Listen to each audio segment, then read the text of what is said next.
சற்றென்று தாமதமாகும் கனமழை குறித்து தான் நம்ம பார்க்க போறோம். ஏன்னா நிறைய இடங்கள்ல கனமழையானது வருகிற 10ஆம் தேதி முதலாகவே தொடங்கும் என்று எதிர்பார்க்கப்பட்ட நிலையில, அடுத்து வரக்கூடிய 13ஆம் தேதியிலிருந்து நமக்கு படிப்படியாக கனமழையானது மிக தீவிரமாக பதிவாக ஆரம்பிக்கும்.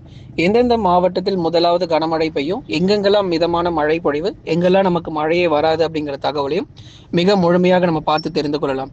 கடந்த 2-3 நாட்களாக உங்களுக்கு அந்த 10 மற்றும் 11ஆம் தேதிகள் நம்ம தேதிகள் கொடுத்திருந்தோம். கனமழை கண்டிப்பாக தீவிரமாகும் அப்படின்னு சொல்லிட்டு. தற்பொழுது வானிலையில் ஒரு சில மாற்றம் காரணமாக இப்போ நமக்கு மழையினுடைய தீவிரம் சற்று தாமதமாகி பொங்கல் பண்டிகை அன்றே நமக்கு மழை பொழிவு அப்படிங்கிறது கணிசமாக அதிகரிக்கக்கூடும். கண்டிப்பாக டெல்டா மற்றும் தென் மாவட்டத்தில் மழை பொழிவுல எந்த மாற்றமும் இல்லை, தேதிகளில் மட்டும்தான் நமக்கு மாற்றம் இருக்கு. ஆகவே தொடர்ந்து நண்பர்களை நீங்க மறக்காம லைக் பண்ணுங்க, சப்ஸ்கிரைப் பண்ணி தொடர்ந்து சப்போர்ட் பண்ணுங்க. ஏன்னா வரக்கூடிய நாட்களில் எந்த ஒரு வானிலை மாற்றங்கள் இருந்தாலும் நம்ம அறிவிக்கிறோம் அப்படிங்கிற தகவலோடு நம்ம சொல்லியிருந்தோம். அதே போலவே வானிலையில் சில மாற்றங்கள் ஏற்பட்டதன் காரணமாக உங்களுக்கு அறிவிப்புகள் நம்ம தொடர்ந்து சொல்லி கொண்டிருக்கிறோம். வரக்கூடிய பொங்கல் நாட்கள்ல அந்த விடுமுறை நாட்கள்லேயே இந்த மழை பொழிவும் கண்டிப்பாக இருக்கும்.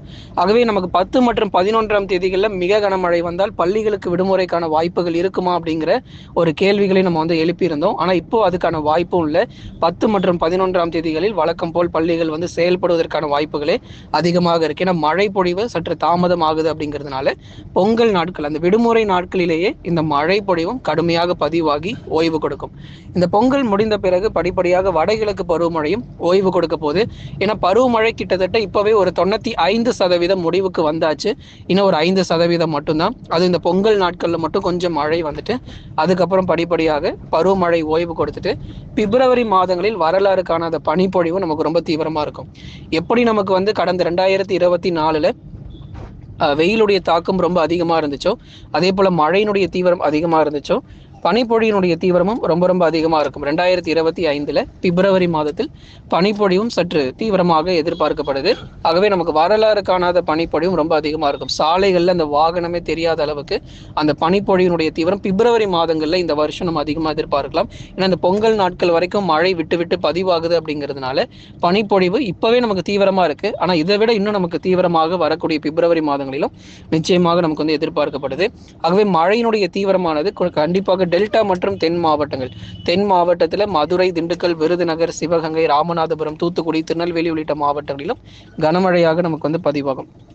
டெல்டா மாவட்டத்தில் இருக்கக்கூடிய மயிலாடுதுறை, நாகை, தஞ்சாவூர், திருவாரூர், அரியலூர், பெரம்பலூர், திருச்சி மற்றும் புதுக்கோட்டையிலும் ஒரு சில இடங்களில் பரவலாக விட்டு விட்டு நமக்கு மிதமான மழையானது எதிர்பார்க்க முடியும். ஆகவே டெல்டா மற்றும் தென் மாவட்டங்களில் அவ்வப்போது சில நேரங்களில் பரவலாக நமக்கு மழை பொழிவும் நிச்சயமாக பதிவாகக்கூடும். மேற்கு தொடர்ச்சி மலையொட்டிய மாவட்டங்கள் நீலகிரி, கோயம்புத்தூர், தேனி மற்றும் தென்காசியில் ஒரு சில இடங்களில் மிதமான மழை மட்டுமே எதிர்பார்க்கலாம். அதிக அளவு மழை வாய்ப்பு கிடையாது. ஆனால் மேற்கு தொடர்ச்சியில் ரெட் அலர்ட் கொடுக்கணும் அப்படின்னு சொல்லி கேட்டிருந்தீங்க.